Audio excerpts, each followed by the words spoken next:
Era 8182 Geografia, tá? Então, dentro desse estudo, né, que nós estávamos fazendo e vamos continuar fazendo, sobre a população mundial, enfim, que é o nosso tema maior, é o tema que vai nos acompanhar, que acompanha todo ano, né, da turma de oitavos anos em Geografia. Nós vimos então ali a dinâmica e as características populacionais ao longo dos últimos séculos, desde a concepção aí das navegações marítimas, desde as teorias acerca da chegada do homem no continente americano e a necessidade que o homem tem de migrar. E nisso é importante nós perceber que há sempre um risco da onde eles viveram e uma proposta e um projeto para onde eles querem. E a gente já sabe a resposta. Eles querem sobrevivência, eles querem garantir a paz para poder criar a sua vida e poder implementar a sua cultura. E, se possível, adquirir poderes. Sempre foi assim e é assim hoje também. E hoje o problema maior é com relação a esse inchaço populacional mundial, onde as migrações elas são cada vez mais necessárias. Porém, há um jogo político em torno disso que na mídia essa discussão está muito acalorada. Bom, gente, para essa semana o tema vai ser coronelismo, tá? Ele é um sistema característico do Brasil, tá? E isso vai modificar, sim, toda a dinâmica, todo o rearranjo populacional brasileiro, que é obrigado a se enquadrar nesse regime. Ele é um regime político que no período imperial brasileiro ela foi institucionalizada por parte de Dom Pedro II, e ela vai, digamos, dar a esses chefes locais, a esses donos proprietários de terras, oligárquicos, né, certos privilégios que uma pessoa comum não tem, uma pessoa normal não tem. Ou seja, ele passa a ser um pouco acima da lei, né? Ele passa a ter um pouquinho mais de trânsito, um pouquinho mais de liberdade. E necessariamente ele não vai embaixo dos panos, embora que no papel ele deveria cumprir as leis, mas na prática isso não acontece, porque o que vai estar disposto a ele vai ser praticamente um feudo, né? Vai estar disposto a ele um poder de mando, de autoridade e de influência que ninguém vai poder questioná-lo ou até mesmo derrubá-lo. E isso é amparado pelo governo federal, pelo governo central, que na época era a monarquia brasileira. Bem, o Brasil, né, por ser um país geograficamente muito grande, muito ampla, em um período também, estamos falando aí no final durante o século XIX e o comecinho do século XX, em que as informações e o controle de poder é muito difícil. Então não há funcionários públicos suficientes para isso. E a própria legislação brasileira, a própria imposição disso aí, ela vai se dar de uma maneira bastante lenta. Aliás, o Brasil é acostumado que as coisas andem muito devagar. E na época era muito pior ainda. Então, para abreviar, né, a burocracia e também ser um elo de ligação do povo, da população com o governo central, se coloca a figura do coronel, que logicamente ele vai atender os interesses das elites políticas que estão no poder lá em cima. Ele, por sua vez, terá também cargos políticos, vai ter títulos por isso. Outra característica interessante do Brasil: o Brasil é um país patrimonialista, é um país cujo poder da terra,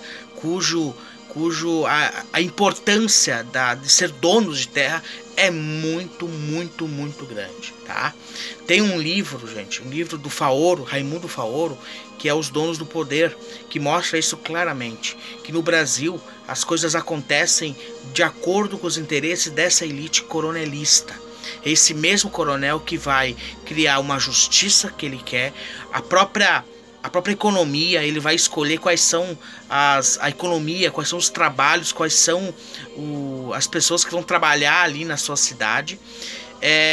Ele que vai nomear bispo, ele que vai controlar a chegada de padres, padres naquela localidade, ele que vai ter influência com os bispos.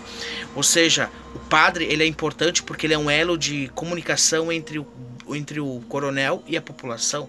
Então é evidente que todo o discurso, toda a fala será de acordo com os interesses desse coronel. Então o coronel vai ter poderes quase absolutos aí. E claro que muita coisa debaixo dos panos vai acontecer. O coronel vai ameaçar, vai...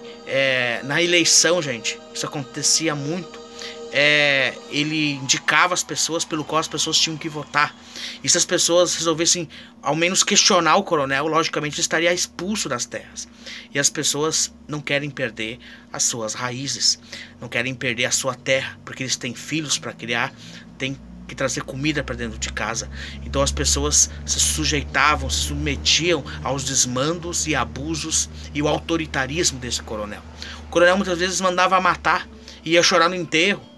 Ou seja, não havia nenhum controle, ou seja, uma fiscalização em torno disso. Aliás, uma pergunta no ar, será que isso já acabou ou ainda existe no interior do nosso Brasil ainda? Né? Eu estou falando aqui na mídia e eu não estou fazendo denúncia, eu estou aqui afirmando. Isso não é eu que estou falando somente, mas é a própria historiografia que aponta, a própria geografia que aponta, a própria ciência aponta. Só que quem é que tem acesso à ciência, à cultura?